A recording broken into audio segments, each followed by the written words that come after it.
Hingga kini masih merendam permukiman warga dan jalan lintas timur Sumatera di Kabupaten Pelalawan Riau.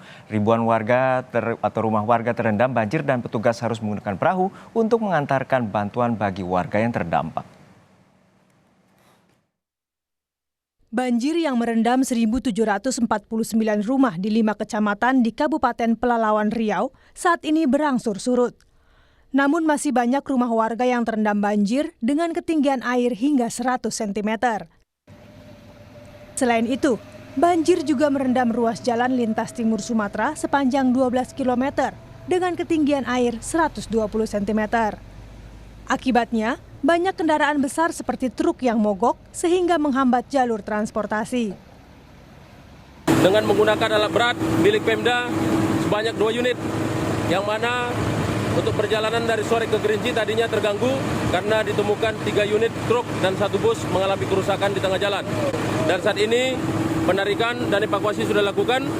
Selanjutnya dari arah kilometer 83 menuju ke jembatan ke Kerinci sudah kembali berjalan. Tak hanya menghambat jalur distribusi antar daerah, aktivitas warga juga terganggu akibat banjir. Petugas kepolisian dan TNI mendatangkan alat berat milik Pemda guna mengevakuasi kendaraan yang terjebak banjir. Petugas bahkan harus menggunakan perahu karet untuk mengantarkan makanan dan bantuan bagi warga yang memilih bertahan di rumah mereka. Banjir sudah terjadi sejak 2 pekan terakhir dan disebabkan meluapnya arus Sungai Kampar, ditambah pula dibukanya pintu air PLTA Koto Panjang.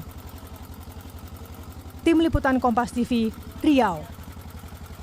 Lamanya banjir yang merendam permukiman warga membuat sejumlah warga mulai terserang penyakit. Petugas pun disiagakan membawa warga yang sakit untuk dievakuasi ke rumah sakit terdekat. Meski ketinggian air mulai surut, banjir masih merendam sejumlah rumah warga. Warga yang memilih bertahan di rumah mereka kini mulai mengeluhkan sakit.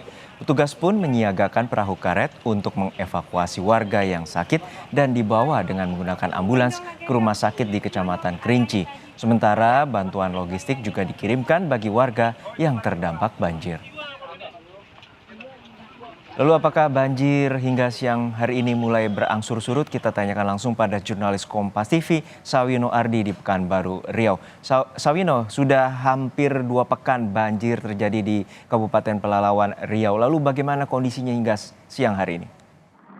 Baik, Juno dan saudara, memang banjir sudah terjadi di Kabupaten Pelalawan ini semenjak 2 pekan terakhir. Dan hingga pagi tadi kami pantau memang banjir sudah mulai surut.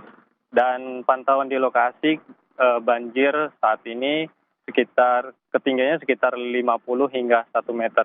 Tentu ini masih terjadi, kemudian warga juga masih banyak yang mengungsi di rumah mereka, maksud kami rumah kerabat mereka yang tidak banjir. Kemudian warga ada juga yang mengungsi di tenda pengungsian mereka. Banjir juga menyebabkan warga terserang penyakit. Petugas dari TNI, kemudian polisi ini menyiapkan 2 ambulan untuk membawa warga yang sakit ke rumah sakit yang ada di Kecamatan Kerinci, Kabupaten Pelalawan. Juno. Ya Sawino, tidak hanya 1.700 rumah warga terdampak, namun juga banjir ini merendam jalur lintas timur atau Sumatera. Lalu bagaimana dengan rekayasa dan bagaimana antisipasi terkait dengan jalur ini, mengingat jalur ini penting untuk distribusi logistik?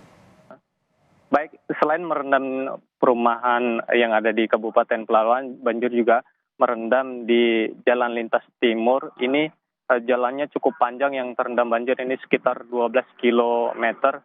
Dan saat ini banjir juga masih tinggi di wilayah tersebut, sekitar 100 cm ini masih merendam di jalan lintas timur. Tentu dari tim yang ada di lokasi ini melakukan mendatangkan 2 alat berat berupa eskavator untuk membantu kendaraan-kendaraan yang sebelumnya mogok di jalan. Sampai saat ini kendaraan yang bisa melalui jalan tersebut ini merupakan kendaraan yang ukurannya lebih besar seperti truk tonase ini, kemudian mobil bus yang memiliki ketinggian.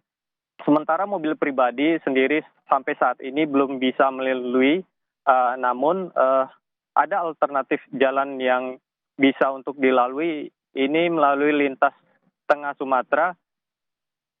Kalau saya ceritakan ini untuk runtutannya dari Kota Pekanbaru ini menuju arah Kabupaten Kuantan Singingi, kemudian menuju arah Kabupaten Indragiri Hulu. Begitu sebaliknya, baik dari Kabupaten Indragiri Hulu, kemudian Kabupaten Kuansing dan Kota Pekanbaru. Namun untuk perjalanan ini membutuhkan waktu yang cukup lama, sekitar 10 jam. Sementara kalau dari lintas timur sendiri ini membutuhkan waktu sekitar 3 atau 4 jam, Juno. Baik, kita harapkan upaya cepat dari pemerintah setempat untuk menangani banjir yang merendam permukiman warga dan juga jalur lintas timur Sumatera. Terima kasih rekan Sawino Ardi dari